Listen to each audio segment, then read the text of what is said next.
இப்போ நம்ம தார் ராக்ஸ் பற்றி பார்க்க போகிறோம். இது வந்து என்னோட தான். வேறு ஃபீச்சர்ஸ் பார்க்கலாம். காய்ஸ் இதுதான் கியரு. நார்மல் கியர் தான். அதோட ரிவர்ஸ் கியர் மட்டும் டிஃப்ரெண்ட்டாக இருக்கும். லிஃப்ட் பண்ணிட்டு போடணும். அப்புறம் ஏசி அந்த இதெல்லாம் கொடுத்துருக்காங்க. அப்புறம் வெயில் காலத்தில் இந்த மாதிரி மாற்றிக்கலாம். அதுக்கப்புறம் இது ஹேண்ட் ரெஸ்ட் காய்ஸ். நம்ம தேவைக்கு இப்படி மூவ் பண்ணிக்கலாம். இந்த சைடு மட்டும் மூவ் பண்ண முடியாது. பறவை இது வந்து கூலிங் கிளாஸ் வைக்கிறதுக்கு. பிறகு காய்ஸ் பிறகு இந்த கூலிங் காய்ஸ் லைட்டு முன்னாடி கிடையாது, பின்னாடி இங்கே தான் உண்டு.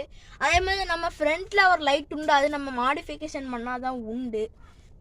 ஓகே காய்ஸ், இப்போ நம்ம வந்து இது 5 சீட்டர் காய்ஸ். இது வந்து பின்னாடி வந்து நம்ம 3 சீட்டர் நல்ல கால் வைக்கிறதுக்கு நல்ல இடம் இருக்கும் காய்ஸ். நல்ல ஸ்பேஷியஸாகவும் இருக்கும். அதாவது காய்ஸ் ஊஃபர் கிடையாது. இது வந்து ஆண்ட்ராய்டு தான். ஊஃபர் கிடையாது. ஊஃபர் வந்து நம்ம மாடிஃபிகேஷன் பண்ணால் தான்